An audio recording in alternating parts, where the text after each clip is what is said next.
Hola, buenas noches, espero estén muy bien. Estoy tratando de acomodar esto porque, o sea, me refiero al dispositivo, al iPhone, porque no sé por qué no me da como la perspectiva que yo quiero. No me da la perspectiva que yo quiero. Voy a ver si colocándolo más alto es lo que estoy buscando. Bueno, aprovecho de saludar a Marcela Delgado. Marcela Delgado es fundadora de Soy Apraxia. Muchas gracias por la voluntad de poder acompañarnos el día de hoy. También mando un saludo a Estefanía Roja, médico biointegrativa, que nos acompañó la semana pasada. También muchas gracias a ti, Estefanía, por tu muy buena disposición de acompañarnos con un en vivo sobre alimentación y neurodivergencia. Este en vivo ya está disponible, por si ustedes lo quieren revisar. Está muy interesante. Vamos a aceptar ahora las solicitudes de video de Stephanie y Soy Apraxia.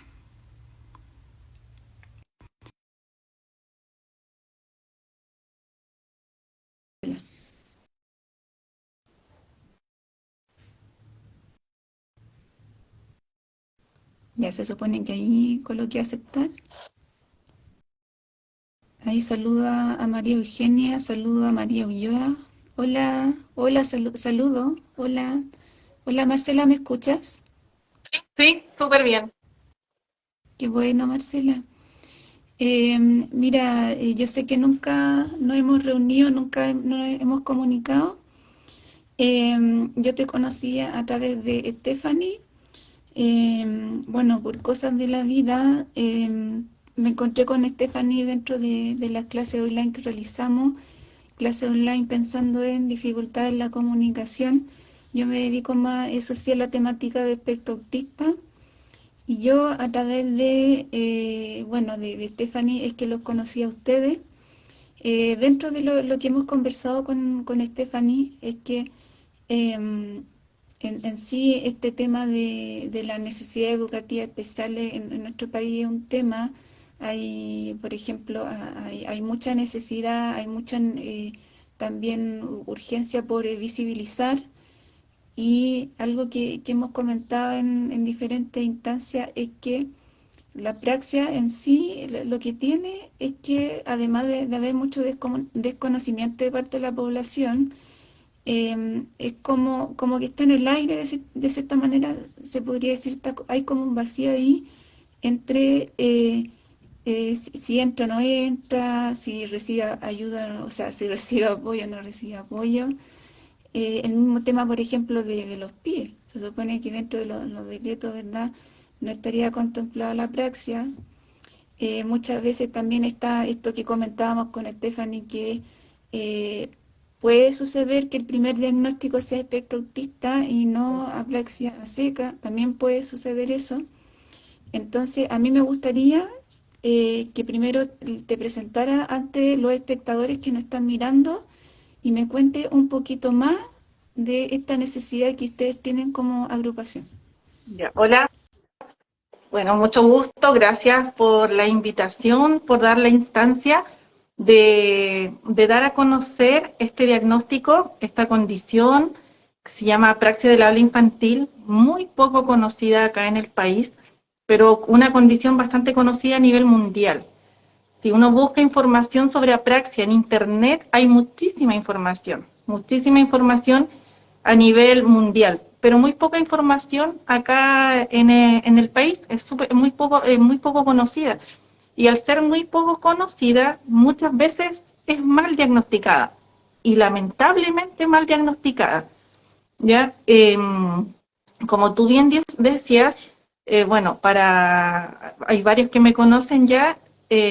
Yo tengo una hija de 6 años con apraxia del habla, diagnosticada a los 4 años, después de un largo proceso de como 2 años de estar buscando el diagnóstico correcto. nos decían que era un autismo, nos decían que era un trastorno del lenguaje, y como familia no nos quedamos con eso, seguimos en la búsqueda, hasta que llegamos donde un fonoaudiólogo, una fonoaudióloga en este caso, que le hizo una serie de evaluaciones y nos dijo que nuestra hija, o sea, que mi hija tenía apraxia del habla. Cuando nos dicen que es apraxia, o sea, para mí también era algo totalmente desconocido. Si mi hija no hubiese sido diagnosticada con esto, hasta el día de hoy yo creo que tampoco sabría lo que es la apraxia del habla. Bien. ¿Ya? El tema de los colegios, como tú dices, claro, es un tema también. Si bien uno lee y revisa los decretos, ¿cierto? Los decretos te indican que todo niño con una necesidad educativa especial debe recibir una adecuación o debe recibir un apoyo, pero esa realidad no es de todas las mamás.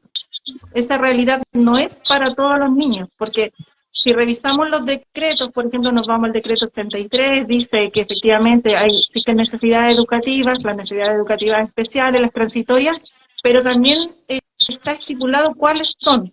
Después nos vamos al decreto 170, también se indica, al final tú llegas a los colegios, y estoy hablando en base a lo que he conversado con varias mamás, ¿ya? Esto no estoy hablando exclusivamente por un tema puntual mío, sino que llegan a los colegios, y en los colegios muchas veces te dicen, oye, la praxia no está en el decreto, por lo tanto no existe recursos para atender esta necesidad. Y ahí quedamos nuevamente en el aire, y estamos prácticamente, por llamarlo de alguna forma, a la deriva o a lo que pueda aportar los colegios. Y nuevamente, en conversaciones que he tenido con varias mamás con hijos con este diagnóstico, es que al tener muy poco apoyo en los colegios, o por la falta de información que existe sobre la praxia del habla infantil, muchas mamás terminan sacando a sus hijos de los colegios. Y esta realidad es la de varias mamás que tienen que estar explicando en qué consiste la praxia, por qué el niño reacciona de una manera, por qué el niño se comporta de cierta forma, ¿ya? Mi hija fue diagnosticada hace 2 años, ¿ya? Donde estuvo igual un año perdido, un año donde estuvo con otro diagnóstico. La praxia se enfoca, no se, o sea, la praxia no se enfoca ni se trata con los tratamientos convencionales, tiene que tener un enfoque distinto. Eso lo aprendimos al recibir el diagnóstico. Cuando recibimos el diagnóstico, lo primero que nos dicen, tu fonoaudiólogo tiene que saber de apraxia para poder tratar a tu hijo. Hay muy pocos fonoaudiólogos que manejan este tema, y por lo tanto van derivando a otros colegas, ¿ya? Pero el problema que más se nos centra, y el mayor problema que tenemos las mamás con niños con la apraxia del habla infantil, se da lamentablemente en los colegios. Y hablo en base a lo que he conversado, vuelvo a repetir, con muchísimas mamás. He conversado con 90 familias. Y de ahí, si bien la realidad no es la misma para todas, pero hay un gran número que tiene muy poco apoyo por parte de las instituciones. Entiendo. Uh-huh. Las personas que no están visualizando ahora, que nos puedan apoyar, que puedan ayudarnos a compartir esta reunión, ya para poder visibilizar las necesidades que hay en torno a la praxia, para que las personas conozcan lo que es la praxia también. Ayúdenos a difundir este live y vamos creando un círculo virtuoso. Ahí se conectó Stephanie. Hola Stephanie, buenas noches. Buena, Dejé el micrófono en silencio porque parece que decían que se acoplaba el audio. sí, sí, había como un ruido agudo. eh, Hay como un agudo, creo que soy yo misma, pero como en esto, yo creo que debe ser eso. Bueno, Stephanie comentaba, ella es una médico que nos acompañó la semana con un live, y ella es una de las madres, una de estas familias, precisamente en torno a la praxis de habla. Eh, Me gustaría que ustedes me complementaran, y yo, por ejemplo, ahí pregunto a ustedes, yo les pregunto a ustedes cómo definirían la praxis del habla y darían a lo mejor a la mamá o a la otra familia o cuidadores que nos están mirando, ¿qué dirían al respecto ustedes? O sea, es un poco parecido a lo que dice Marcela. Yo, eh, mis hijos perdieron un poco 2 años de tratamiento de apraxia porque los tratamos como porque la praxia con la sintomatología de los TEA son primos, o sea, cuando uno habla con la neuróloga, son primos hermanos. O sea, hay muchas características o muchas actitudes que tienen los chiquillos que se asemejan mucho al autismo, pero a medida que van creciendo, después se va como separando ambos diagnósticos. Pero, por ejemplo, cuando uno ya no habla, porque la primera sintomatología es que son preverbales, hablan muy poquito, hablan mal, o como los míos son severos que no hablan nada. Entonces, por un lado tienes ese es como la gran sintomatología, que cuando uno empieza a ver que en mi caso fue que no hablaban.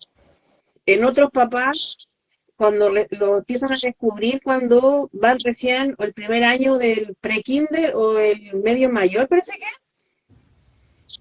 Y ahí empiezan los problemas, porque no se entiende qué es. Muchos son categorizados al dedo, no tiene estea, porque no habla. Además, también comparte trastorno, muchos de los niños con apraxia tienen trastorno neurosensorial, ¿ya? Esa es otra característica que comparten también. Por ejemplo, vamos a hablar yo cacho un poco más de lo que a nosotros nos pasa con nuestros hijos. Mis dos hijos son propioceptivos y vestibulares. Entonces, cuando después empiezan a iniciar el proceso escolar, es súper complejo porque ¿cómo tú le explicas al otro que no son TEA? Y en esto buscar casi toda la familia, como lo ha visto Marcela, que ella es la que no ha unido a todos en un solo lugar, hemos pasado por lo menos entre 1, 2 o 3 años de diagnóstico de TEA. Y después tú empiezas a estudiar, y empiezas a buscar, y te das cuenta que tu hijo no tiene características de TEA, po. Y muchos neurólogos también se quedan con eso. Si uno tampoco hay mucho, no todos los profesionales saben. O sea, si yo preguntase a colegas o a enfermeras, por ejemplo, de atención primaria, yo creo que no, tampoco deben, o a lo mejor alguno lo debe conocer, pero no es un diagnóstico bien conocido. Entonces, cuando tú empiezas a hacer todo lo que tiene que ver con los instrumentos de aplicación para averiguar si son TEA o no, tú pierdes por lo menos entre 1 a 2 años. Y a mí me pasó que mi hija tuvo fonoaudiología, terapias de fono, pero iban enfocadas como que fuera TEA, po. ¿Por qué? Porque tenía trastorno neurosensorial. Además, tienen conductas disruptivas que no son de fácil manejo. Lo otro, como no se pueden comunicar con el otro, porque con las mamás y con el papá o con las personas cercanas que viven en los domicilios, es súper fácil también que ellos se puedan comunicar con uno. Pero cuando tú lo sacas del contexto familiar y lo llevas a otro contexto, se desesperan y comienzan las conductas disruptivas, porque cómo él va a entender, o el adulto en realidad, que a lo mejor te está pidiendo agua. Y ahí comienzan conductas disruptivas el manejo, y al típico que dicen, no, mira, no habla, no les gusta, por ejemplo, un cierto tipo de ropa. Además también tienen tienen problemas con la alimentación, ¿A qué me refiero? Que son selectivos, tienen una selectividad alimentaria que también es parte. Entonces tú decís, pucha, tú decís, ah, mira, no habla, se porta mal, conducta disruptiva, además tiene trastorno neurosensorial y además tiene selectividad alimentaria, tú decís 1 más 2 más 3, igual TEA, ¿o no? Pero a medida que van creciendo, yo lo he visto con mis hijos, te estás dando cuenta que hay una punta de inflexión que después se separan de ese diagnóstico. Y lo otro que, por ejemplo, las pruebas, lo mismo que tú hayas enseñado en tus clases de diagnósticos para fortalecer si este el diagnóstico, perdón, no son concluyentes en ellos, po. Porque por lo general, cognitivamente, los niños con la práctica, los que yo he tenido contacto, más mis hijos, son súper inteligentes y desarrollan otros sentidos que otros no desarrollan. Por ejemplo, mi hijo y mi hija, no sé si con lo de la Marcela le pasó, pero ellos niegan decirte lo que necesitan. Entonces, como no hablan, y es su gran temor hablar, porque es algo que les cuesta y no es que no lo procesen. No sé si acá hay personas que han escuchado hablar de las afasias después de un accidente vascular. Hay una afasia en particular que yo entiendo, pero no puedo articular, no puedo mover mis órganos fonatorios. Es como un poco lo que les pasa a ellos. Hay una alteración de la planificación de los órganos articulatorios. Entonces, ellos saben que la palabra se llama agua, por ejemplo, pero al verbalizar, al mover lengua, al mover, al sacar el sonido, al mover los músculos de la cara, no lo hacen. Entonces, ¿qué hacen? Obtienen otras actitudes para poder obtener lo que quieren. Primero es el apuntar. Y después ellos mismos hacen cosas para no pedir ayuda. Yo creo, disculpe, No sé ¿puedes referir a la... lo puedo, no sé si la Marcia quiere ayudar más Eh, o lo que vivió ella. sí, lo que tú decías de que al final estos niños se vuelven súper independientes. De hecho, hay una cualidad, que lo voy a decir en base a mi hija, que a mí me llama mucho la atención, y a nuestro círculo familiar lo mismo, es que ella es como muy independiente. Si tiene hambre, ella baja sola a buscar; si tiene frío, ella va a buscar ropa. No es de mucho de pedir las cosas. Yo creo que son habilidades que van desarrollando solas, ya, porque como se tratan de comunicar, tratan de decir lo que quieren, de expresarlo, no se le entiende.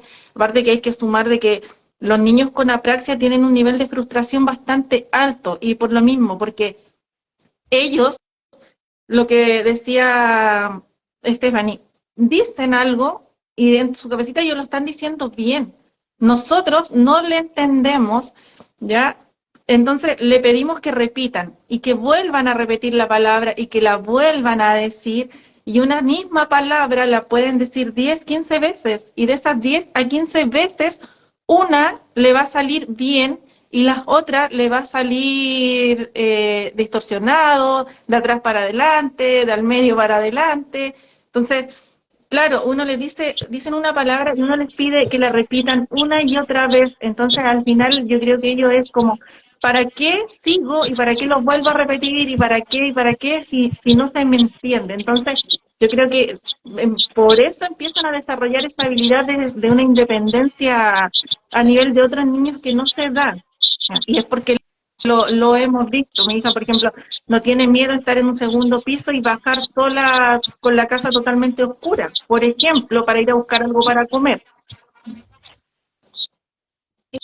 Eso habla mucho también de la dimensión de la disciplina, que debe ser difícil el tema de "Ay, lo voy a pedir, voy a repetir".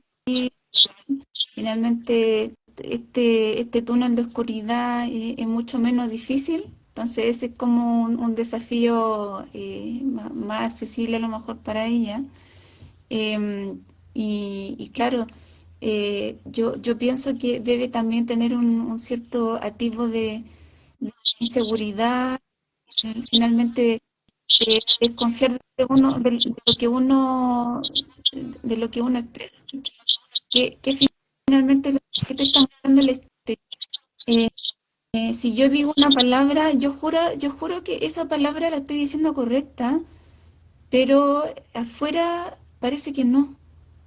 Entonces, en la medida que, claro, uno se va exponiendo a este tipo de ambiente, de contexto, eso podría generar una inseguridad en los niños y posteriormente jóvenes. Yo pienso eso. Sí, y lo otro que hay que ir trabajando con estos niños justamente porque tienden a aislarse. La personalidad de los niños no es toda igual, la realidad de los colegios no siempre es la misma en todos los casos. Entonces, claro, los pequeñitos como quieren hablar, quieren sociabilizar, quieren comunicarse con sus compañeros, muchas veces los compañeros no le entienden, como no le entienden, siguen su juego, no lo hacen con un nivel de maldad porque quieren ignorar, estamos hablando de que son niños, ¿ya? Pero en el caso nuestro, nuestros niños se empiezan a alejar, se empiezan como a aislar de cierta forma, a estar más solitos, a lo mejor querer quedarse en la sala para no tener que salir porque les cuesta como incluirse con su grupo de compañeros. Esa también es una realidad de muchas mamás, que tenemos que estar viendo que como tu hijo muchas veces se aísla, no quiere compartir, eh, no quiere salir a jugar porque, como he escuchado decir, el mundo no me entiende, ¿ya? Y es una frase que la he escuchado repetitivamente, el mundo no me entiende. Al final no es el mundo el que el mundo tiene que tratar de adaptarse a estos niños. Por eso es que aprovecho de comentarle y lo que tú decías al principio, nosotros acá en Concepción eh, armamos una agrupación, Soy Apraxia. El nombre se llama Soy Apraxia porque me lo han preguntado y le he dicho, porque yo soy mamá de una niña con apraxia, soy tía de una niña con apraxia, soy papá de una niña con apraxia, por eso le decidimos poner el nombre Soy Apraxia. ¿Para qué? Para concientizar sobre este trastorno, sobre esta condición. Lo que buscamos nosotros es ser escuchados por el Ministerio de Educación, ser escuchados para que esta condición la pueda ser integrada con nombre y apellido en el decreto, porque al final volvemos a lo que hablábamos en un principio. Si bien todos los niños con necesidades educativas especiales deben recibir una atención, la realidad no es igual para todos. Por eso nosotros acá, por ejemplo, hicimos una marcha, hemos ido a la radio, hemos ido a televisión, para hablar de la praxia. Y lo estamos haciendo. Estamos haciendo por mi hija, por la hija de Stephanie, por Benjamín, por el hijo de María José, ya, por el hijo de Maca, de Mónica, de un montón de madres con las que hemos conversado desde que empezamos a armar todo esto para dar a conocer más sobre la praxia del habla. Se escucha un ruido. Sí, de, claro, soy yo. Es, cuando no hables, ahí mutearlo, sí, es como cuando nosotros hablamos como que resuena. Sebastián me mandó un saludo a este. Vamos a hacer presión social para que venga Sebastián. Sebastián, ven. Cuando puedas. Tenemos hartos comentarios. Hay personas que tienen chicos con apraxia y creo que están consultando por sede o por red más próxima. Y creo que ahí la señorita, ¿cómo que se llama? María Eugenia. Puedes buscar en Red Apraxia Chile, ahí encuentra en tu región. Ah, parece que, no sé si preguntaba por terapeuta, por profesional. Al menos desde el punto de vista de neurología, yo sé que siempre Stephanie habla de Yerka Luxic. Yo sé que siempre tú hablas de ella. Em, entonces, eh, Marcela, tú eres de Concepción. y Stephanie es de la quinta región. Sí, yo soy de Concepción, pero como te decía, he conversado con familias, bueno, en este caso más bien con las mamás de muchos niños, de Iquique, por ejemplo, de Santiago, de Valparaíso, de Los Lagos, de varios sectores. La idea es siempre tratar de ir compartiendo experiencias, cómo lo haces tú en el colegio, cómo lo hago yo con las terapias, y vamos hablando de todas las cosas que, por ejemplo, a nosotros nos han ayudado. Si bien la apraxia es un tema de repetir, repetir y repetir y repetir constantemente los sonidos, las palabras, ¿cierto? Ya una vez que se adquiere una palabra, es un trabajo de constantemente el niño estar repitiendo para, como lo digo yo, como lo explico, de memorizar cómo debe trabajar para que la palabra ya quede como grabada y la puedan decir definitivamente. Entiendo. Yo me imagino que, bueno, ahí Sebastián, si es que todavía está, igual no puede echar una mano.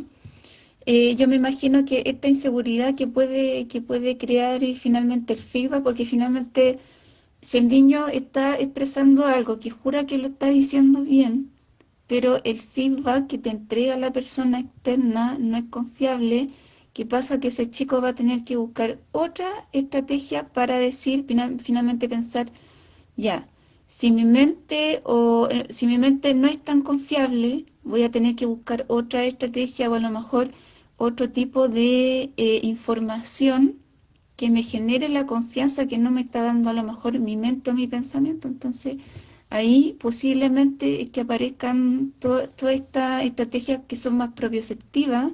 Por ejemplo, el mismo tema del PROM, lo que tiene en mucho de propiocepción y finalmente en ese sentido puede tener un impacto igual socioemocional porque en algo se puede agarrar el niño, porque si este niño no se puede agarrar de su propia autopercepción de si le está diciendo bien o no, si esas sensaciones o esa autopercepción de cómo yo abro la boca, de cómo yo siento las sensaciones a nivel de mi musculatura, a nivel del tracto vocal que yo estoy ensanchando a lo mejor, puede tener ese impacto socioemocional que le genera seguridad y finalmente ese niño decir, ah, lo estoy diciendo bien. Entonces, yo me imagino que ustedes deben haber escuchado mucho de eso, yo creo mucho de pro, mucho de estrategia propioceptiva, yo me imagino que sí. Dedito para, dedito para arriba. ¿Y qué vaya a decir? ¿No? En esta Francia que estaba hablando tú, yo quiero un poco reivindicar la labor que tienen los terapeutas ocupacionales, ¿ah?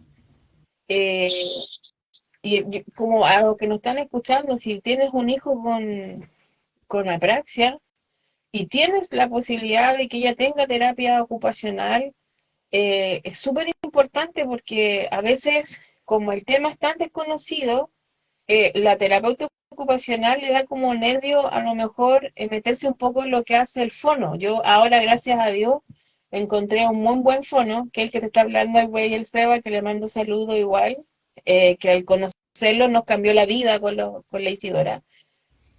Y hizo un muy buen equipo con la terapeuta ocupacional.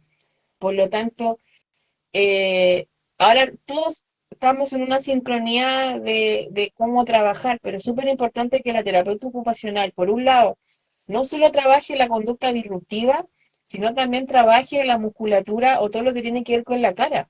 Porque, por ejemplo, cuando mi hija aprende una palabra nueva, acá como dice la Marce, se repite, se repite, se repite, se repite. Pero con la terapeuta ocupacional también trabajan todo lo que tiene que ver con la integración sensorial para que la palabra o la modulación a nivel de la musculatura de la cara funcione.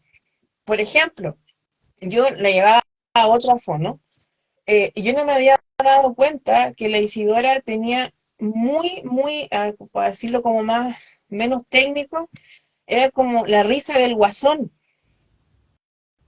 Por ejemplo, cuando va a decir la M, era así. y uno no se percata, porque independiente que yo sea del área de salud, por ejemplo, no es mi área, ¿cachai? No tenía cómo darme cuenta. Y ahora, por ejemplo con el SEBA, que es el fono, él nos enseña en cada terapia y nos damos cuenta que sí es importante cómo yo hablo o cómo yo muevo la cara, porque uno en realidad cuando ya adquiere el lenguaje, tú no te estás fijando cómo la otra persona mueve la cara o usa la boca o si cómo pone cómo se antepone la mandíbula. Uno no se nota eso porque como que ya lo adquirió. La Isidora, un ejemplo, la M era así y no salía de él. Ajá. O sea, cuando quería decir mamá, nunca iba a poder decir mamá, porque no tiene contacto bilabial.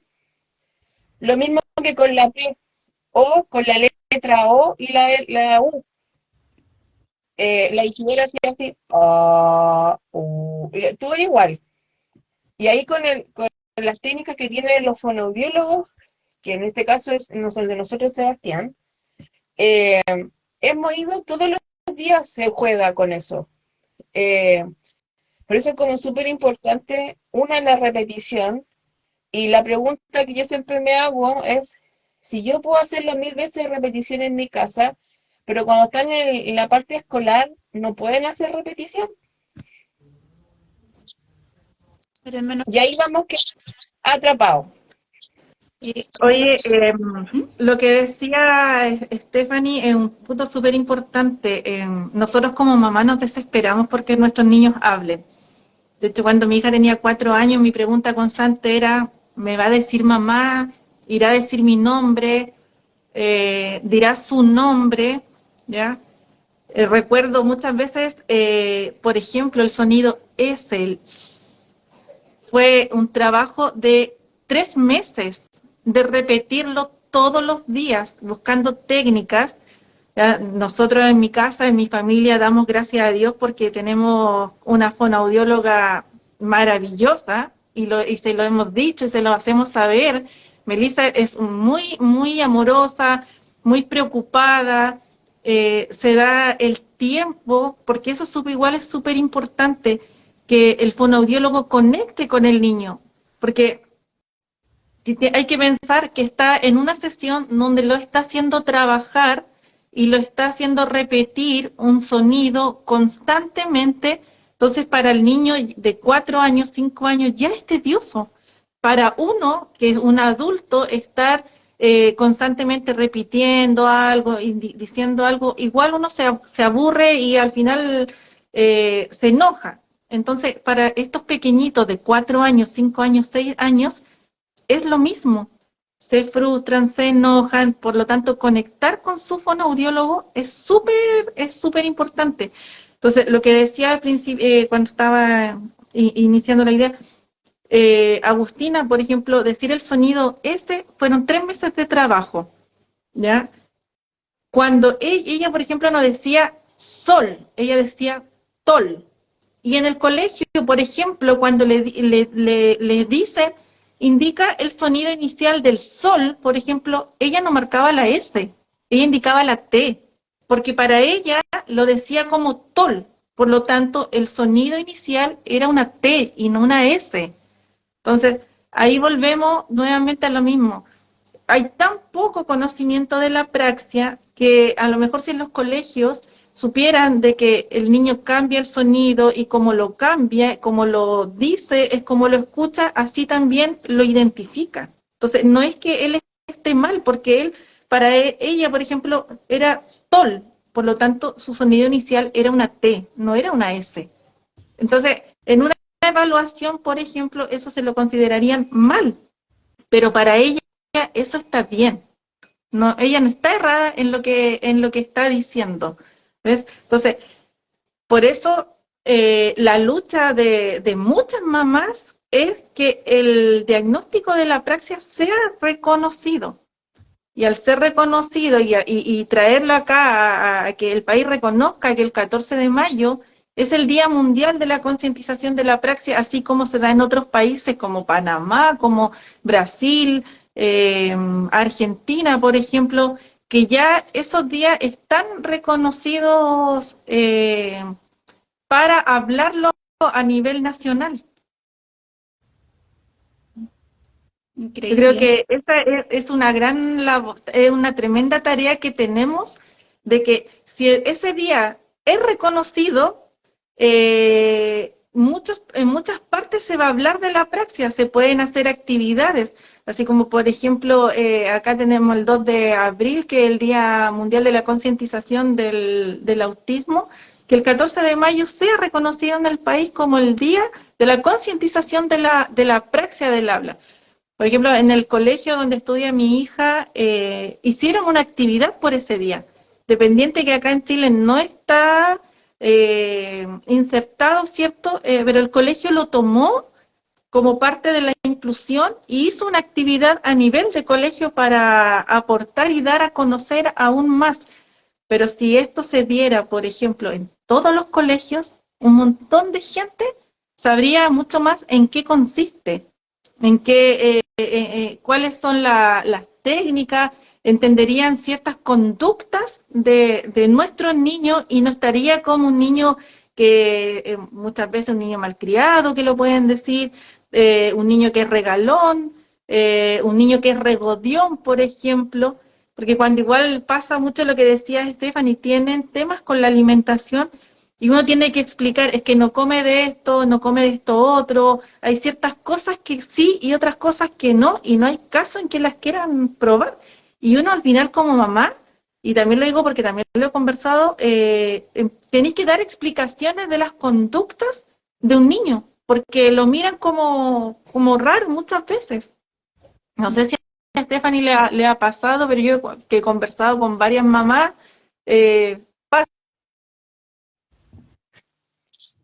En ese sentido, algo como tan simple, lo que para muchos otros papás es como más normal llevar a tu hijo al doctor, por ejemplo, para nosotros es un temazo, o sea, o que se te enfermen y tengas que llevarla a la urgencia, porque por ejemplo Isidora tiene 6 años y Vicente tiene 4. Según la edad normotípico, ellos ya te dicen hablar una cantidad de palabras, o sea, como que estáis como más expuestos al mundo y te van a entender. Pero para nosotros no, porque como él le explica a otro adulto que no tiene idea de qué es esto, que me duele el estómago, por ejemplo, o que le duele la cabeza. Eh, yo siempre cuento cuando tengo la oportunidad, cuando fuimos al oftalmólogo, fue horrible. El primer oftalmólogo que vimos no pudo. Dijo, ¿sabes qué? No me dice, no me dice que es un árbol, no me dice si lo ve o no lo ve. Y dije, ya, ¿para qué? Mi hija se empezó a poner, ya se empezó a frustrar, ya nos fuimos. Y esas cosas nadie te las cuenta, nadie te las dice, que es un poco lo que dice la Marcela, yo creo que a nosotros como al grupo de papás nos pasa, o que te dicen, oye, qué raro tu hijo, o ¿y por qué no habla? No, es que es muy regalón. ¿Y por qué le entregáis las cosas tan rápido? Déjalo que sufra un poco y que se exponga a que él tiene que decirlo solo. Y no es eso, porque ellos saben lo que necesitan. Como lo otro que también dice la Marcela, eh, yo con el tema de la alimentación llevo mucho más tiempo, porque mis hijos son alérgicos, aparte son alérgicos alimentarios. Entonces, el tema de la alimentación es súper heavy, porque lamentablemente en nuestro país está acostumbrado a que todas las reuniones sociales con familiares o amigos está involucrada la comida. Entonces, a nosotros ya es un tema súper heavy cuando llegáis con tus tuppers, eh, porque tu hijo no come eso, ¿cachai? Y a veces yo siempre digo, no es de mala onda, no es que somos más pitucos, porque también te dicen, no, es que como medio pituco el niño, porque no come este tipo de, por ejemplo, de pollo, por ejemplo. Y no es porque no quiera comérselo, es porque no le es agradable al gusto. O, por ejemplo, a mí me pasó una vez que mi hijo come legumbre, pero yo se las tengo que pasar por sedazo porque la textura de la legumbre no es rica. Eh, y a mí me interesa que se lo coma porque tiene un aporte nutricional muy bueno. Entonces, cuando yo una vez les hice, Si yo se las muelo, le muelo todo, en realidad. Lo único que queda lo entero es el fideo. Eh, Porque a ellos no sé si le pasa a la Marcela, pero a los míos le encantan los fideos, no sé si la textura, pero no tengo ningún problema con los fideos, de cualquier tipo. Entonces, yo lo llevé mi tupper y una amiga que, bueno, ya nos alejamos en todo caso, porque es reforma que son esos comentarios como desubicados. Ay, pero yo no entiendo. ¿No es guagua? Pues me dijo, no son guaguas para que coman así. Mis hijos comen así, entero. Y yo le quedé mirando y le dije, bueno, tus hijos tienen otro paladar, pues mi hijo tiene la lengua como los gatos. No todo puede pasar por ahí. O también te dicen, ¿y por qué no habla? Y es como dar explicaciones de cosas que no podía explicar. Y una vez siempre digo esa talla, es que no tiene nada yo digo, siempre digo, es que no tiene nada que decirte todavía. No es interesante lo que tú le estás preguntando. O ir al supermercado, no sé si le pasa a la Marcela o a los otros papás que aquella de apraxia, cuando no empiezan a decir lo que quieren, y empiezan, y ya cuando no saben la palabra como que se desesperan. O cuando ya están como más eh, independientes, por ejemplo Isidora, ella ya anda sola, no es como el hermano que tengo que andar con más cuidado, porque se corre, ahí se va. Y cuando yo no le tomo en consideración lo que necesita, porque no me va a decir, mamá, quiero un paquete de galletas. Ella sale de su lado, va a buscar y regresa. Y a veces se miran porque no te dice nada más que eso. Como lo que nos dice la Marcela, nosotros como papás, que es un poco parecido a lo que le pasa también yo creo a los papás con TEA, uno se va aislando de los demás. Y te aíslas por un tema social, porque igual es fome que estés mirando extraño a tu hijo, porque es tuyo, ¿cachai? Eh, entonces digo, para ir a pasar malos ratos, ya hemos pasado tantos malos ratos, lo mismo que a nivel educacional. Entonces llegáis a un punto que decís, ¿sabes qué? Me quedo en mi casa mejor. Y eso también es una carga súper heavy emocional que también lo compartimos con los papás de niños con TEA y niños con déficit atencional, con hiperactividad, que tampoco, también son altamente demandantes. Todos tenemos una salud mental que a veces nos sobrelleva o nos sobrepasamos del día, porque es súper heavy intentar o querer que tu hijo, porque para mí ya la comunicación es más allá, no es una cosa así como, ah, porque no hable. A mí ya, a la edad que tiene mi hija, no sé, y te voy a cortar el tiro, Marcela, es como, cómo se defiende de los demás, cómo me avisa que algo le pasó, porque ya tiene 6. Sí. Lo otro también, no sé si les pasa el tema de los olores. Los olores es un tema para los niños y uno tiene que estar explicando, es que ese olor le molesta, esa textura le molesta. Por ejemplo, salir a comer también es un tema. Mi hija, por ejemplo, a los 6 años y hasta los 5 años y medio era solamente, por ejemplo, el jugo de naranja. Y no había caso en que quisiera comer otra cosa y salir a comer con ellos. Por ejemplo, tú querías ir a un local, un restaurante. Eh, no quería probar ni comer pescado, por ejemplo, carnes, imposible que uno le vaya a dar carne, entonces era solamente el pollo y el jugo de naranja. Entonces, tú vas a comer y te preguntabas, ¿quiero un jugo de naranja? No, es que no tenemos piña, tenemos frutilla. O sea, no lo va a tomar. ¿Y qué pasa? Que no te puedes quedar tú ahí porque tampoco puedes tú como papá sentarte a la mesa y comer y qué le vas a pedir a tu hijo. Entonces tienes que estar buscando otra alternativa ya. Acá a este local podemos ir a comer, a este local sí, a este local no, porque no comen todas las cosas que el común come. Por ejemplo, mi hija es solamente un tipo de galletas y para las colaciones también es un tema para las mamás que tienen que tenemos nuestros niños con selectividad alimenticia. Entonces, muchas veces te cuestionan, es que les das mucha galleta, es que le das solamente un tipo de fruta. Claro, porque, por ejemplo, mi hija es solamente el plátano y no hay caso en que quiera probar otra fruta. es un tipo de galleta, un tipo de yogur.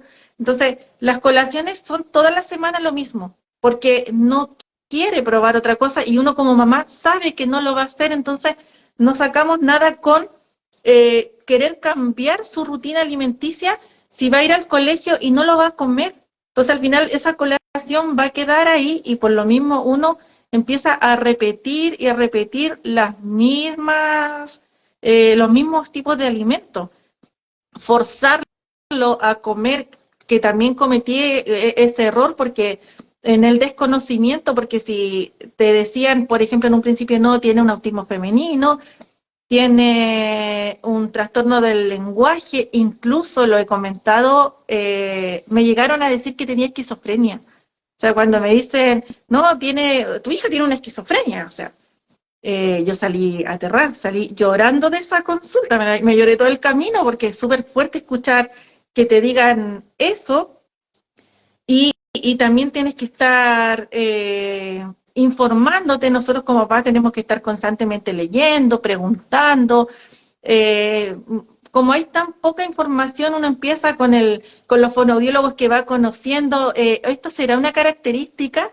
Porque yo tampoco, por ejemplo, conocía de que que el tema de la alimentación podía ser una característica de la apraxia o estar asociado, que algunas cosas les molesten. Por ejemplo, a mi hija un globo inflado no le complica, pero ese globo desinflado lo ve y es terrible, o sea, se descompone totalmente, llora, le dan ganas de vomitar.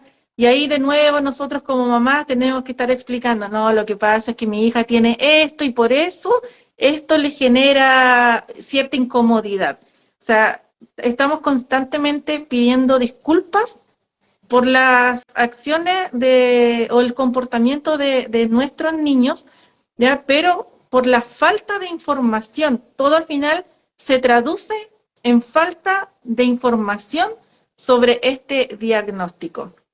Yo le conversaba bueno, a varias mamás y también lo he subido al grupo, al Instagram que hicimos, el Soy Apraxia.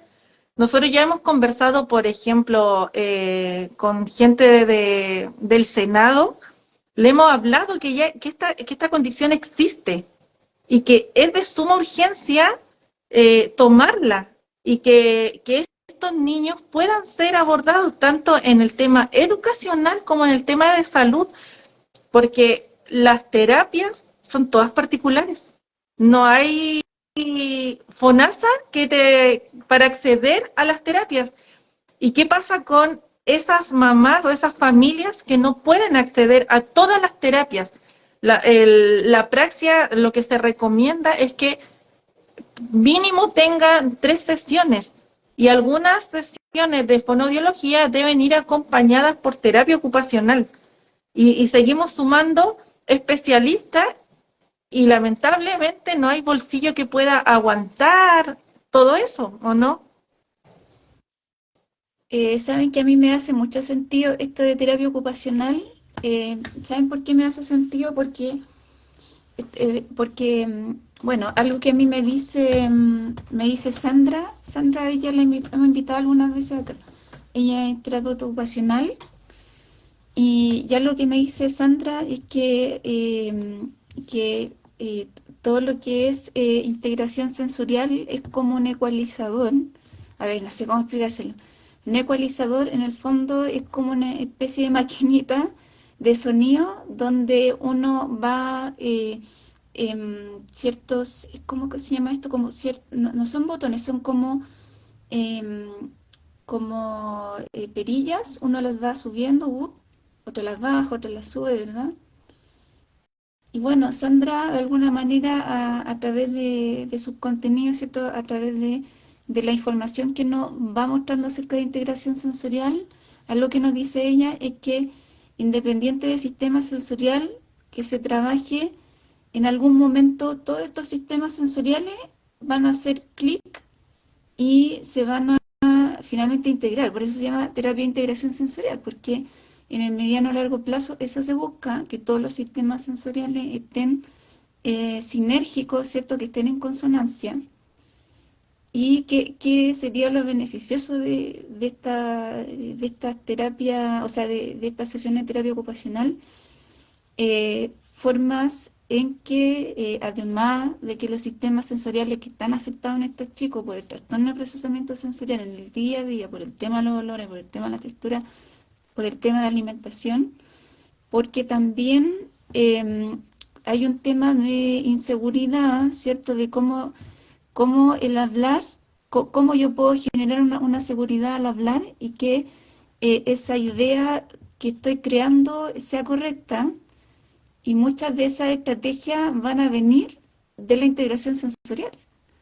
Porque si yo necesito de verdad generar una A, eh, esa sensación que me da esa boca abierta o esa boca en determinada posición con una integración sensorial o con una terapia de integración sensorial, yo voy a tener una mayor retroalimentación o una mayor autopercepción de que lo estoy haciendo adecuadamente. A mí me hace, en ese sentido, a mí me calza porque si yo estoy viendo que la inseguridad está ahí, ¿cierto? Y que necesito generar una confianza, una autoconfianza en mis propias estrategias y también yo esa seguridad proyectarla hacia otros. Muchas de estas estrategias que tienen que ver con lo propioceptivo y con lo interoceptivo, porque finalmente un tracto vocal abierto, o sea, perdón, ensanchado, eso sí es interocepción también. Eso va a ayudar a que estos estudiantes confíen también en sus sensaciones, confíen también en ellos mismos desde el punto de vista del concepto que ellos tienen de sí mismos, de su autoconcepto. Entonces, ¿me entienden o no? O está como muy extraño, ¿no? Se entenderá o no. Si no, lo puedo decir de nuevo. Eh, Algo chiquitito y seguimos. Para las personas que a lo mejor se están conectando recién, bueno, la praxia es una dificultad a nivel de la programación del habla. La programación del habla, cuando uno habla de programación del habla, es cómo vamos programando los movimientos y que eso se vaya transformando en ciertas posiciones musculares, óseas, ¿verdad? De cómo se va articulando, cómo está la precisión de esa lengua al momento de, ¿cierto?, de configurarse. Y distinto a cómo sucedería en otro diagnóstico, cuando es algo de la programación del habla, hay que separarlo de cómo yo lo voy creando en el lenguaje, porque el lenguaje es más abstracto y algo más cognitivo, ¿cierto?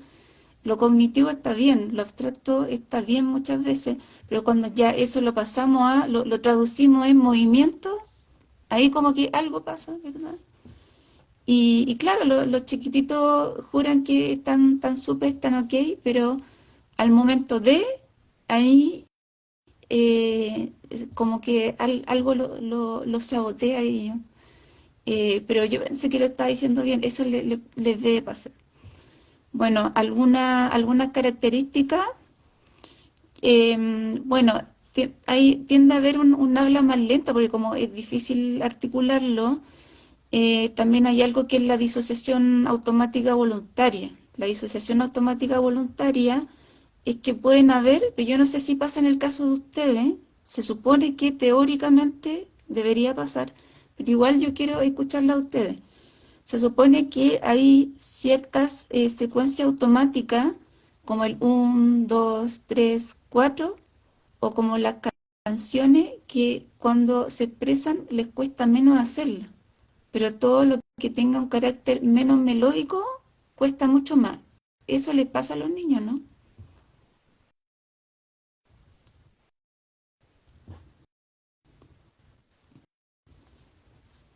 Mira, no, yo creo que en mi caso, por ejemplo, le cuesta en ambas.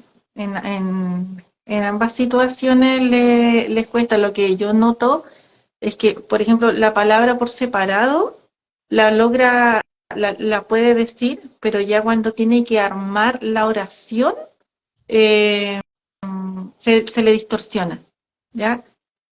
En lo que es en las músicas, claro, es como que va como el tarareo que parte, pero igual se le dificultan los sonidos y formar la frase completa. ¿Ya? Lo otro que, por ejemplo, uno ve también es que eh, el ejemplo que he usado cuando he hablado del tema de la praxia, yo a mi hija le digo, dime, di to, y ella me dice to, di ma, y ella me va a decir ma, ahora di te, te. Entonces, repite la palabra. Entonces yo le digo to, ma, te, y ella lo repite, y yo le digo ya, ahora sola, toate, etate. Entonces, le cuesta mucho formarla sola. Entonces, yo que le voy diciendo, repítelo al tiro detrás, después de mí, al tiro. Tómate, y cuando ya le sale, bueno, ahí celebramos que le sale como para que ella sienta esa motivación y seguimos trabajando. Iba a dar un dato igual. eh, Hay un deporte que le ayuda mucho a los niños con apraxia y es el karate o el taekwondo, ¿ya? El ballet también puede ser, pero todo ejercicio que signifique series repetitivas les ayuda bastante. En nuestro caso, por ejemplo, nosotros la neuróloga nos recomendó ese ejercicio o practicar ese deporte porque le ayudaba mucho a la coordinación, a seguir instrucciones, y aparte que en la autoestima igual le ayuda, porque sienten que ellos se pueden defender o les genera mayor seguridad, así que yo les paso el dato y les recomiendo que si tienen la posibilidad de meterlo a generar, a estar en algún deporte, que sea cualquiera de esos que les mencioné. Ayuda bastante. Está súper buena esa recomendación porque igual es una recomendación súper ecológica y me gusta mucho eso. Stephanie quería decir algo. En la respuesta que tú recién preguntaste es muy poco parecido a lo que dice la Marce. Por ejemplo, cuando la Isidora tiende a hacer la frase completa, no resulta. Pero si lo hace por separado, ni un problema. Y guiada, pero si la tiene que hacer por sí misma, no pasa nada. Por ejemplo, le digo, ella por sí sola dice dame, mamá lo dice a la perfección. Agua también, pero cuando yo le digo, ya Isidora, ¿qué necesitas? Y me dice, ahora dice agua, pero ahora me dice agua, agua, mamá, pero no le coloca la oración o los componentes de una oración. Yo digo, ya, pues dame. Entonces ella se quedó con él. Entonces, mamá, agua. Y eso, Ah, o, sí. Mm. o eh, a ver qué otra palabra, su nombre logró decir easy, pero al principio era y sí, ya lo dice un poco mejor. Eh, ¿Qué otra cosa? Eh, pero un poco lo que tú respondiendo a lo que tú preguntaste, cuando tú la guías, como decía la Marce, o los guías la repetición, ni un problema, pero cuando tú le sacas tu ayuda de como el guía, no logran o lo dicen más o menos o no lo dicen completo o lo dicen mal. Y, Como, o sea, y otro aporte, fecha, ahí, parecido a lo que dice la Marcela en relación al karate, a veces uno como tiene el temor, como no hablan, no van a cachar nada de las instrucciones del sensei, y no. Tienen, por ejemplo, en mi caso, la Isidora tiene muchas habilidades visuales, tiene una inteligencia visual mayor que otros niños de la edad de ella. Entonces, todo lo que uno hace o el otro hace, si tú se lo demuestras, ella lo copia. Y para los niños, otro dato para los niños que tienen apraxia, es súper importante las rutinas, los procesos, anticipar lo que vas a hacer. Por eso cuando yo una vez tú me dijiste, a lo mejor mis clases no te sirven a ti porque yo no hago de apraxia. Y te dije, no, me sirve porque muchas de las cosas que yo sé también las he aprendido contigo. Eh, y sí nos sirve la planificación, lo que se va a hacer, rutinas súper establecidas. Por eso el karate o este deportes que son más del oriente nos ayuda mucho porque hay planificación, ejecución, escucho, primero es como mira, pienso y hago. Aquí es lo mismo. Nosotros si no planificas o no tienes una rutina de todos los días, también se te desordena. En mi caso, yo soy súper rutinaria, porque además mis hijos tienen otra condición que es déficit atencional. Entonces, si los dejáis ser, como se le van los patos para cualquier parte. Entonces, siempre a los apráxicos hay que ayudarlos en la planificación, en la ejecución, y después cuando ya tú tienes una rutina establecida, ellos se van guiando, porque ahora, por ejemplo, la Isidora usa comunicación alternativa aumentativa. Entonces, no hay mucho, a veces ya no hay tanta discusión o no hay tanto berrinche porque ya sabe ocupar su agenda. Eso es como aporte.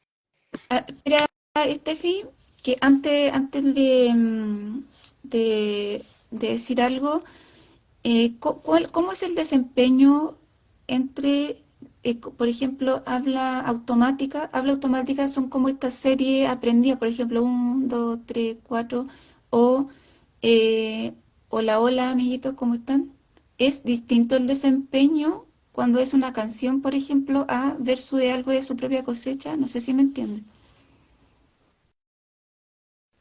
¿Hay algo que le es más fácil que lo otro?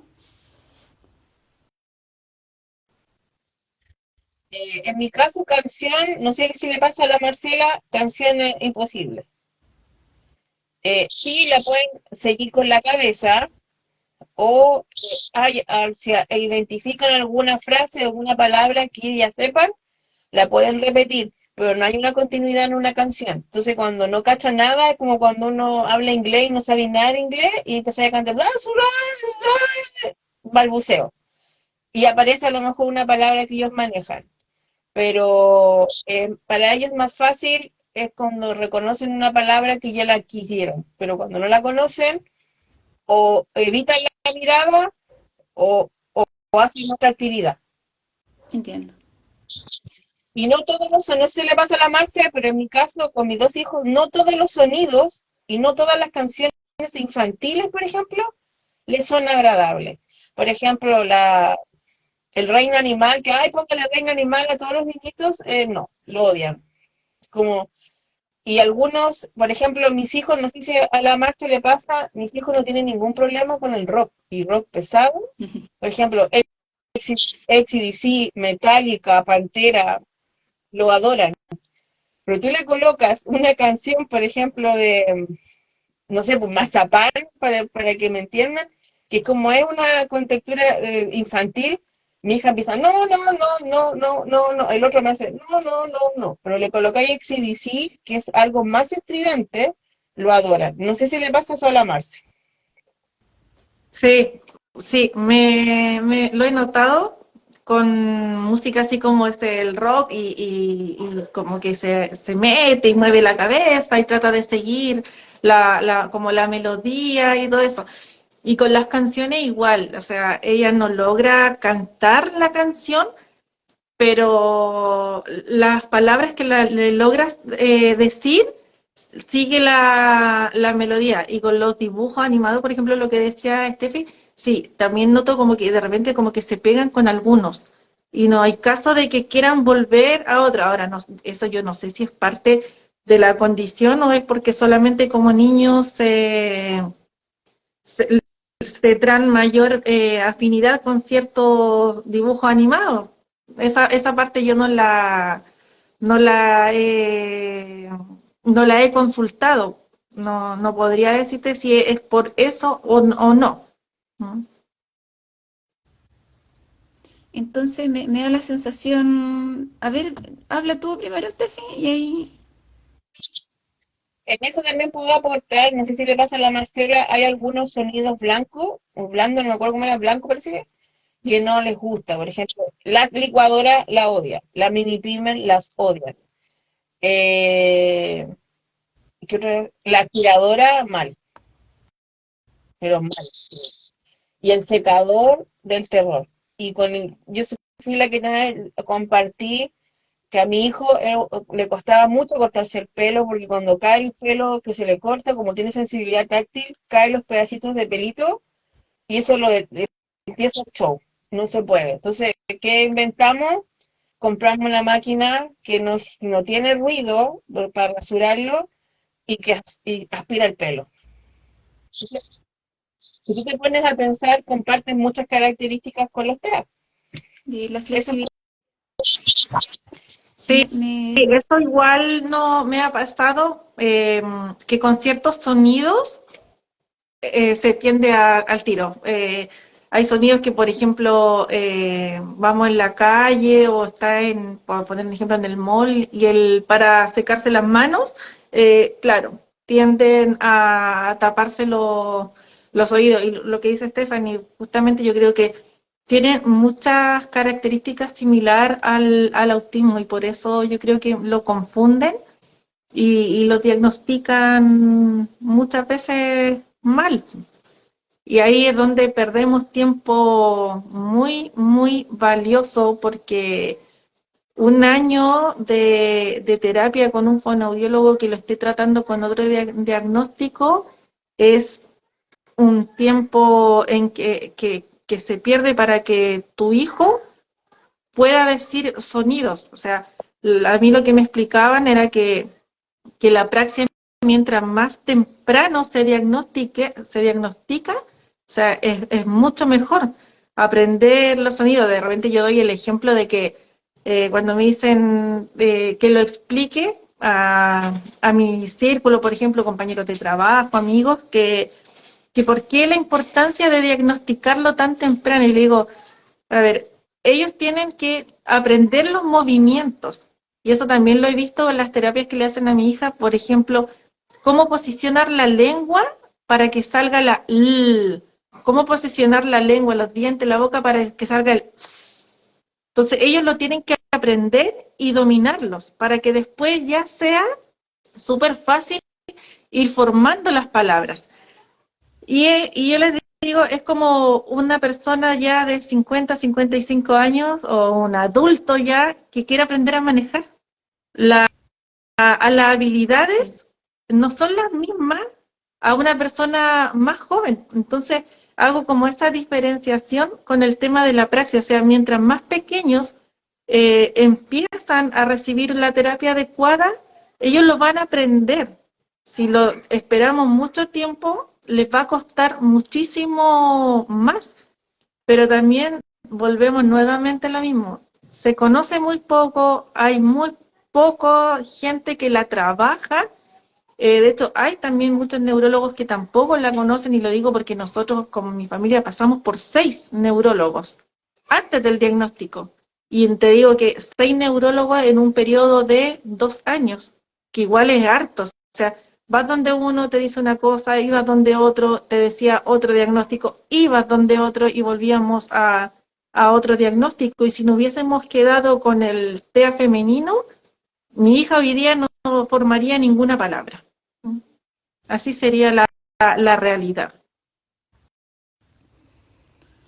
entiendo. En realidad, o sea, yo creo entenderlo. ¿Saben por qué les digo eso? Porque finalmente es muy distinto tener un hijo así igual.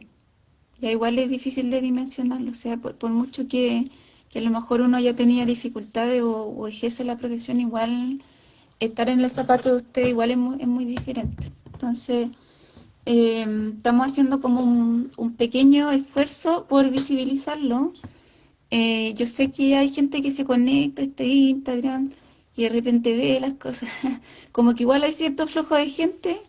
Yo no digo que sea tremendo flujo de gente, pero sí es una forma de ir visibilizando este tipo de temática, por ejemplo, el tema de la praxia del habla, y de ahí que, bueno, surge la idea de, aprovechando que teníamos el live con Stephanie, de invitar a Marcela, ¿cierto? A ti, Marcela, y también que puedan adherirse los papás, la familia, Creo que ahí estaba Apraxia de Conce, porque mandaron un saludo ahí, el saludo a Apraxia de Concepción. También aquí, miren, aquí hay unos comentarios bien interesantes. La otra vez hicieron una caravana, eso contaba Carol. Carol hicieron una caravana por el tema de visibilización de la apraxia. Cuando salimos a la calle a repartir folletos de más de 100 personas, solamente una sabía de apraxia. Entonces, bueno, eso un poquito es como una estadística pequeña de el desconocimiento. ¿Qué más? Tengo una duda. Familias Apraxia Chile, eso es otra cosa, ¿no? No es lo mismo. Familias Apraxia Chile es otro Instagram, también de familias con el mismo diagnóstico o sea, compartimos el mismo diagnóstico, ese es otro Instagram de paz, ya con ella igual siempre conversamos, hay un grupo de WhatsApp donde hay familias y vamos compartiendo nuestros testimonios, las cosas, lo que decía al principio, las cosas que a uno le resultó, saber en realidad que no estamos solos, porque cuando uno recibe el diagnóstico, uno se siente súper solo, porque uno lo desconoce.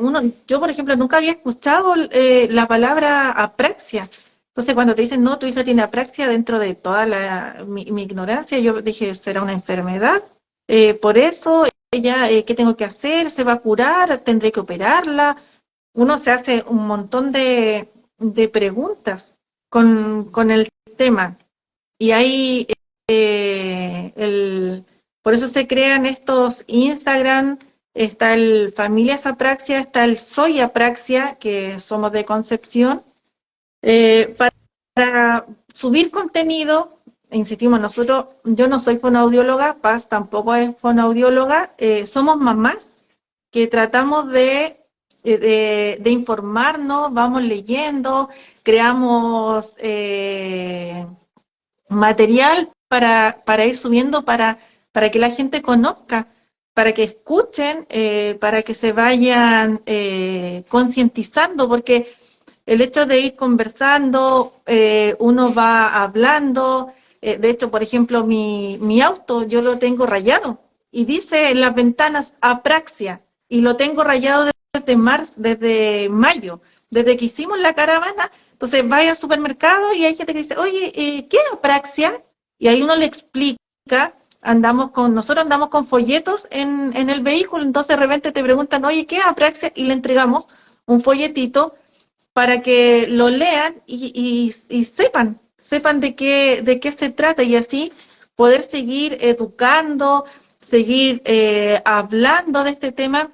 De hecho, en el Instagram que tenemos en el Soy Apraxia, hemos subido varias veces que buscamos familias con este diagnóstico, que nos hablen porque estamos haciendo un listado de familias, porque lo que nosotros buscamos es llegar al decreto 170, que en el decreto 170, como le dijimos en un principio, diga, así como dicen varios otros diagnósticos, dentro de los que están los permanentes y los transitorios, diga apraxia del habla infantil o que diga apraxia, ¿cierto? Entonces, por eso nosotros estamos buscando familias.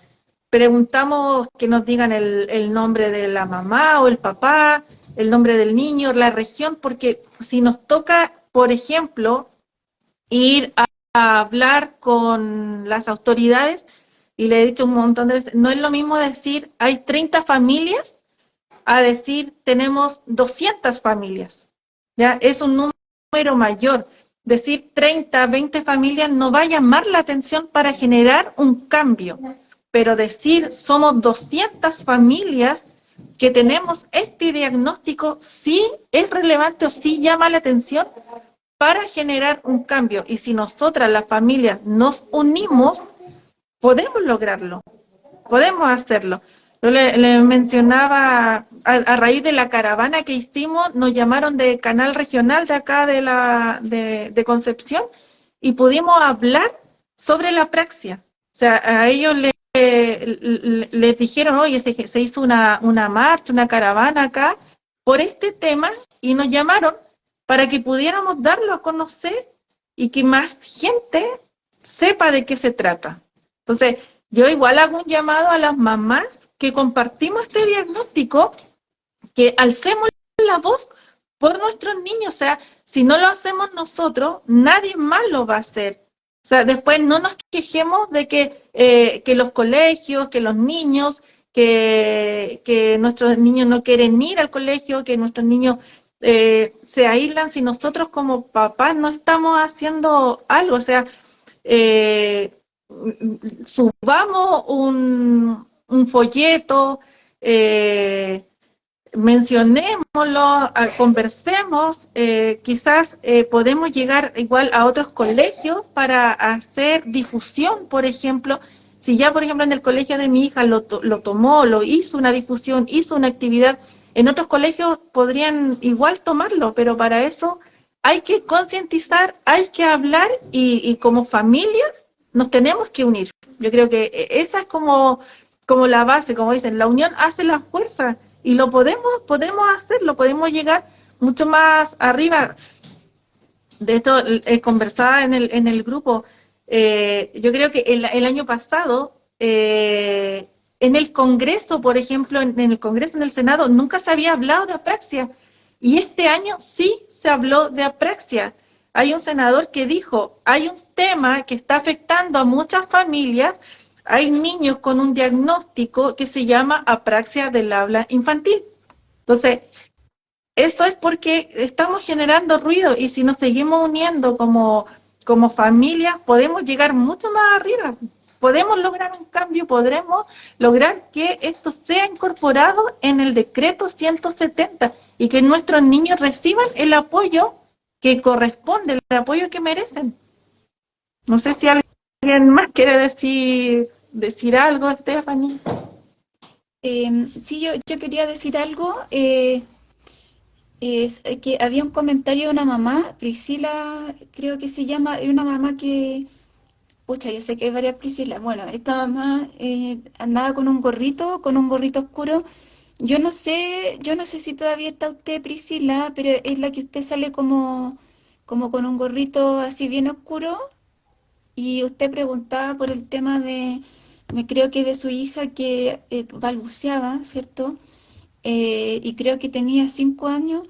Bueno, si yo estoy pensando en un chico que tiene 5 años, bueno, a mí algo que me dice Macarena, mi supervisora Macarena Cres, es que si a los 4 años los chicos no han logrado un habla funcional, en este caso sí, no hay un habla funcional porque solamente está balbuceando, sí o sí hay que implementar un sistema de comunicación aumentativo alternativo para que este estudiante pueda seguir aprendiendo y pueda seguir desarrollándose, porque ¿qué pasa? Que cuando nosotros no nos comunicamos con otros, nos generamos un canal de aprendizaje y empezamos a retrasarnos en todos los hitos finalmente del aprendizaje, ¿verdad? Y de lo cognitivo e intelectual. Entonces, ¿qué pasa? Priscila preguntaba por el tema de si será praxia o no será praxia. Más allá de eso, yo pienso que es súper urgente que esa niña tenga un sistema de comunicación, porque es probable que pueda tener en este momento muchas conductas disruptivas porque no tiene cómo canalizar sus necesidades probablemente. Entonces, bueno, yo no sé si todavía estará ahí la mamá, pero quería acotar eso. Y creo, ¿Sabes qué? Disculpa. A mí me pasó, es que cuando Agustina tenía 3 años y medio, por ahí, 4 años, aquí está Agustina. Hola. Saluda. Hola. Nos costaba a nosotros mucho entenderle.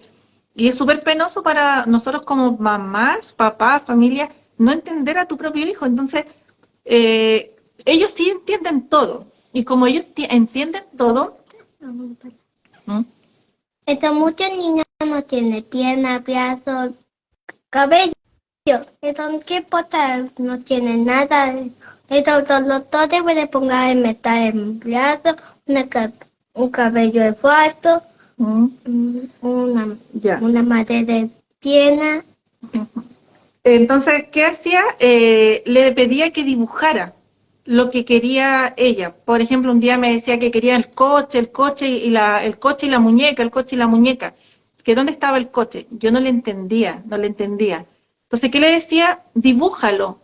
¿Qué necesitas? Entonces, ella andaba con su cuadernito, iba y hacía el dibujo y me hizo el dibujo del coche y me lo mostraba.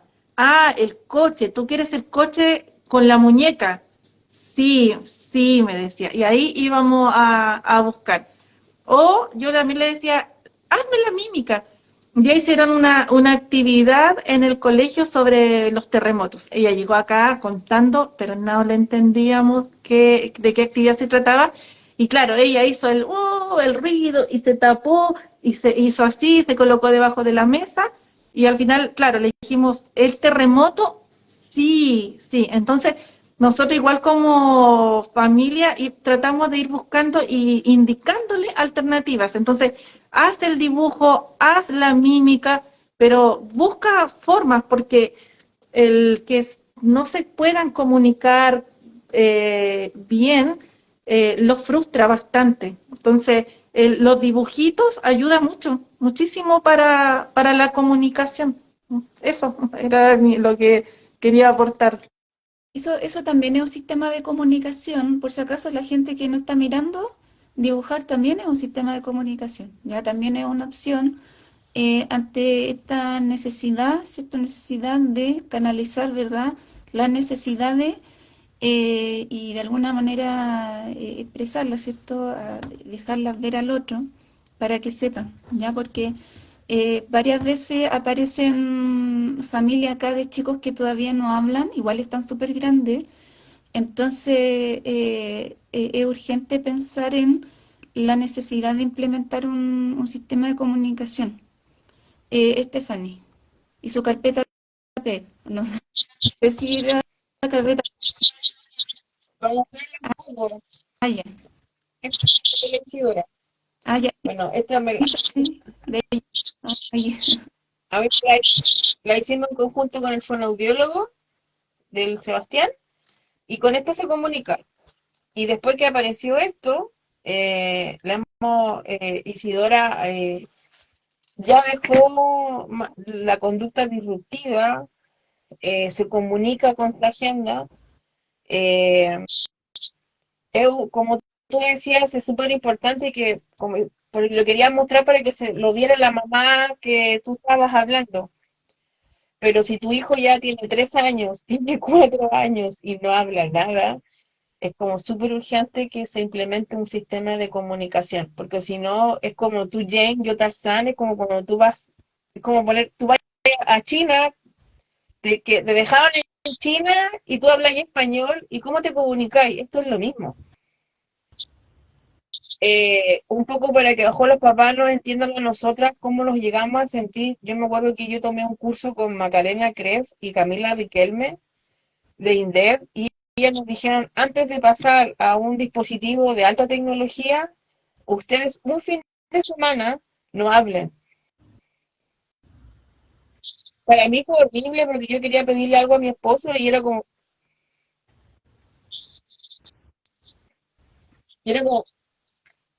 lo tuvimos que hacer 2 días para entender qué sentían ellos. Y es muy frustrante, porque tú entiendes todo, pero no sabes cómo expresarlo. Y por eso es como súper, tomándome lo que dijiste tú, súper importante manejar otro sistema de comunicación y que sea fácil de aplicarlo y que también sea fácil de entender de una persona que no tiene nada que ver con la dinámica familiar. Porque, por ejemplo, este cuadernito, este PEC, mi hija lo puede llevar a cualquier parte y se va a entender igual, porque no va a tener la necesidad, por ejemplo, ella le ama el chocolate, no va a tener la necesidad de gritar o ponerse histérica o hacer una conducta disruptiva porque nadie le pasó lo que quería.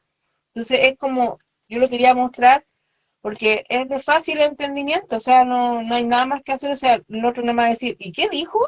¿Y qué quiere? Ese es mi aporte. Es súper chiquito porque el mundo es pequeño, no sé por qué.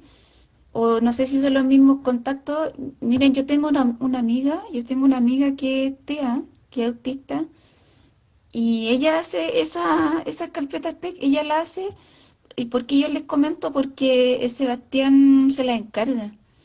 Y la otra vez me junté con ella así para hacer la poca y nula vida social que tengo. Bueno, me junté con ella y otro amigo autista. Y, y ella me decía, oye, ¿sabes que yo esta carpeta, yo se la mando a un fonoaudiólogo así súper bueno, se llama Sebastián? Y yo le pregunté, ¿es ese Sebastián? Sebastián Herrera, ¿no? ¿Cierto? Sebastián Herrera. Claro, era él. Era él. Sí, es Sebastián Herrera, porque estaban preguntando ahí. Sí, es Sebastián Herrera. Estefan. Eh, no es por tirarle flores, pero nosotros estábamos con otra fono, que era experta de la experticia, ¿te acuerdas cuando hablamos de la expertise y del papel, del cartón? Eh, y por X motivo, nosotros cambiamos y nos cambiamos a Sebastián. Y nuestra vida, pero cambió en 100, más, yo creo que en más de 800 grados, porque además, no sé si estará conectado, pero a veces uno tiene que también reconocer cuando un profesional es bueno, eh, dedicado, y lo que más a mí me gustó fue que se pudo conectar y trabajar en conjunto con la terapeuta ocupacional. Entonces, como un buen equipo de trabajo, ahora uno ve los progresos de los niños. Eh, pero el que le encargó ese material a tu amiga es él, porque esto es de él, o sea, a mí me lo pasó él, ¿cachai? Yo, no lo yo a pesar que tú sabes que yo igual tomo curso, yo no lo hice, él lo hizo y yo lo hago todos los días con la Isidora, y como la importancia es que eh, sí o sí, a toda mamá que vea que su hijo no tiene ninguna forma de expresión, de habla, invente algún método para que se pueda comunicar, porque es súper traumático y a la Marcela también le pasó. eh, ya sabes, hasta uno se desespera porque tú le decís, ¿y qué dijo? ¿Y qué quiere? Y ahí empezamos con el show. Como no le entregas, no, al final uno se siente súper mal como mamá también, ¿ah? Porque tú decís, ya he hecho lo humanamente posible, no le entiendo. Y ahí cuando empezamos a, como dice tu profe, la Macarena Cres, empezamos todos a marcar como el globo de nieve, la bola de nieve, y todos empezamos a irnos casi, al final, entre los papás y el niño tenemos conductas disruptivas. Por un lado, el niño no hay cómo expresar lo que quiere y tú no hay cómo saber lo que quiere. Exactamente, sí. Sabes que quiero igual complementar porque la importancia, ahí había una mamá o alguien que preguntaba el tema del colegio, cómo es la experiencia. Eh, Pucha, hay distintas experiencias, como decía, yo he hablado con varias mamás que han optado por sacar a sus hijos del colegio porque han tenido cero apoyo, mamás que han recibido un montón de apoyo en el colegio, mamás que se encuentran con profesionales que sí quieren aprender, adaptarse, que quieren entregar mayor apoyo a los niños sin importar si está o no está en el decreto. No. Pero es como decirlo, esto es a la suerte de la olla. No hay, no hay algo que uno diga, sí, ¿sabes qué? En todos los colegios va a recibir un apoyo 100%, un apoyo integral.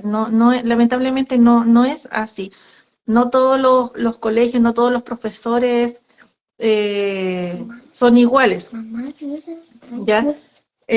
Hasta que no sea obligado, sí, hasta que no sea exigido por alguna ley o algún decreto, no los van a tomar en consideración como corresponde.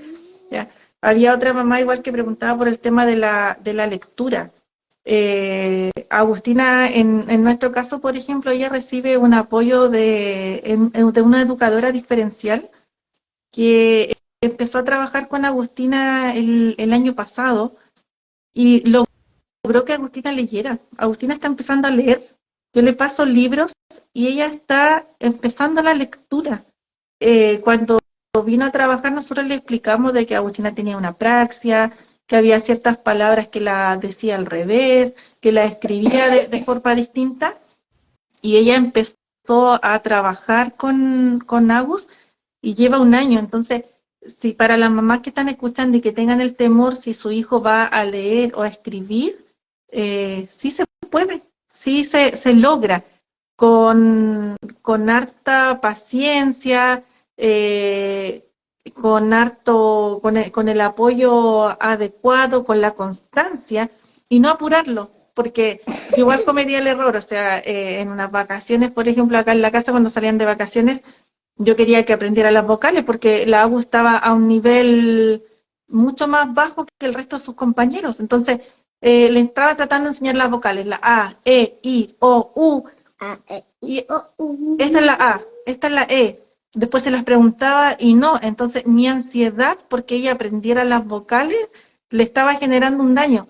Llegó, cuando conversaba con ella, llegó a nuestra vida Cecilia y, o sea, un cambio rotundo. O sea, ella logró que la Agustina aprendiera las vocales, aprendiera los dífonos, que iniciara lectura.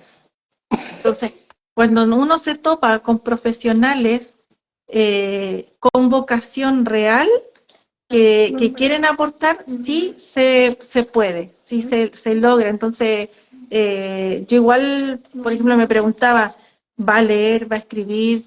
Entró a primero básico y para mí era terrible. O sea, yo decía, no sé cómo vamos a enfrentar el primero básico, todos los profesores son distintos, cómo vamos a hacer el tema de la lectura, cuando le toque hacer una presentación, y lo hemos logrado. La Agustina se para adelante y logra dar una disertación. Nosotros hacemos el trabajo de adecuarle la disertación, de acortar las frases, de cambiar a lo mejor la palabra, porque hay palabras que son más fáciles para ella decirlas que otras, ¿ya? Pero sí se puede.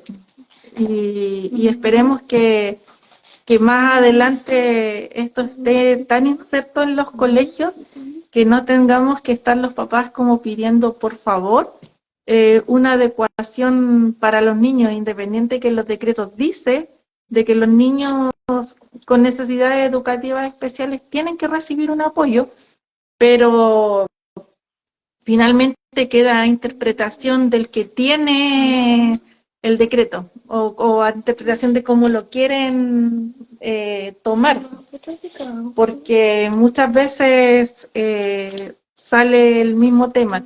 Si no está en el decreto 170, no lo tomamos, no se considera. Independiente que uno diga una cosa, el otro te dice, pasa que uno te dice, todos estos niños, todos estos casos tienen que ser atendidos. Y después llega el otro y dice, sí, pero yo tengo financiamiento solamente para estos, por lo tanto, este queda fuera.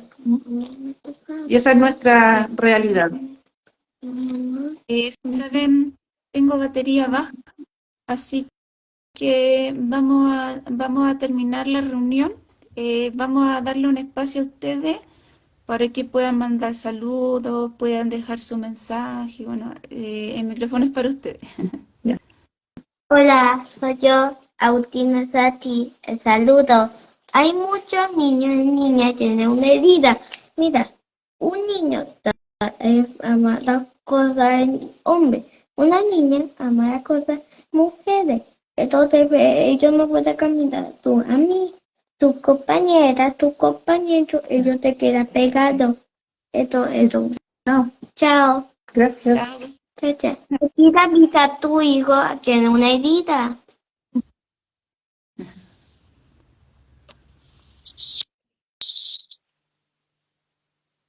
Gracias, Francia, por el espacio. Igual, gracias porque nos diste el espacio de conocer nuestra historia. Bueno, yo ya había participado ya 2 veces contigo en los live, viendo lo que yo hago, pero te agradece el espacio para que la gente pueda entender lo que vivimos, cómo nos diagnosticaron, y que no es un camino muy, tiene hartas piedras, nos encontramos con gente a veces que no nos gustaría habernos encontrado en el camino, pero también a veces cuando pasa eso, Dios nos coloca otras personas que nos hacen cambiar nuestra forma de ser y nuestra forma de ver las cosas. Eh, Como todos dicen, hay de todo en la viña del Señor, pero se agradece el espacio. Eh, no sé qué más decir, solamente agradecer, porque primera vez que nos llaman o nos piden hablar de lo que, desde la mirada desde los padres, porque no es lo mismo desde el profesional o desde cómo se diagnostica. Eh, es totalmente distinta las miradas, porque el ser papá de un niño con apraxia no es solamente que no hable o que hable mal, es más allá de eso, porque tenemos que tener paciencia, tolerancia, eh, lidiar con la frustración personal también. Y vuelvo a sacar un concepto que tú siempre lo dices, salir de nuestro adultocentrismo y volver a conocer o a sanar nuestro niño interior también, porque es súper diferente cuando tú tienes un niño distinto o con neurodiversidad, también te empiezas a acordar como tú eras cuando eras chico. Eh, Eso, muchas gracias siempre por los espacios. Eh, y por ahí yo leí algo que dijo una mamá, preguntó una mamá cómo se diagnosticaba la apraxia. La apraxia no la diagnostica un neurólogo, solamente tiene que diagnosticar, la diagnostica una fonoaudióloga o fonoaudiólogo que ojalá tenga la experticia o tenga las capacidades o los conceptos para poder saber que sí es una apraxia. Y lo que hace el neurólogo a través de todos los informes que uno da, que no solamente tienes que tener el informe del fono, tienes que tener el informe de la terapeuta ocupacional, ojalá si pudieras tener un informe de educadora diferencial o psicopedagogo, y tú lo llevas al neurólogo y ahí recién se hace el diagnóstico. No solamente con una sola ida al neurólogo se va a decir que tu hijo es apráxico, como dato. Así que muchas gracias. Estamos para cualquier cosa que necesites. Así que chao y cariños. Me sumo un poco a las palabras de Stephanie. Muchas gracias, Francia, por la invitación, por tocar este tema, por ponerlo en la palestra, porque se escuche, por dar la instancia de que madres, que familias hablen de su realidad. Porque como decía, siempre vemos los profesionales, que es sumamente importante, o sea, la labor que hacen los fonoaudiólogos con nuestros niños es sumamente importante, pero también conocer la realidad de los papás, cómo nos sentimos, cómo enfrentamos el día a día, nuestras experiencias con distintas áreas, con ir a algo tan simple, que para muchas familias es muy simple y rutinario, o sea, vamos a comer a un local, vamos a comer a un restaurante. Para una familia con niños con apraxia es totalmente distinto. El qué van a comer, qué van a pedir, si va a sentir el olor, es sumamente distinto. ¿Qué van a decir? Hay muchos niños, mira, tiene vida. Este niño no tiene olvido, no le Le encanta hablar. Es súper contradictorio porque no se le entiende mucho, pero le encanta. Pero el niño no Bueno, tiene una Sí. pierna herida, Así no que puede caminar. muchas gracias por Mamá, el no dice tiempo. todo. Ya. No tiene, este niño tiene un brazo, no, dos brazos. Este niño no puede caminar. Ahora tiene herida de pierna. ah, Mami, Repite.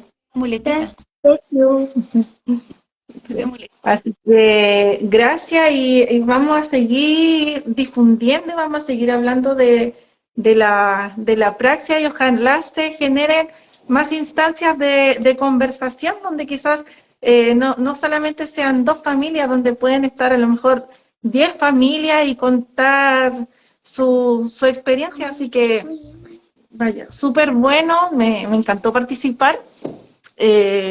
Si hay más familias con el mismo diagnóstico, igual háblenme para poder incluirlo en el listado que estamos haciendo para que nos sigan conociendo, ¿ya? Así que muchísimas gracias por la invitación. No, gracias a usted, muchas gracias por la disposición. Chao, muy buenas noches, nos vemos. Chao.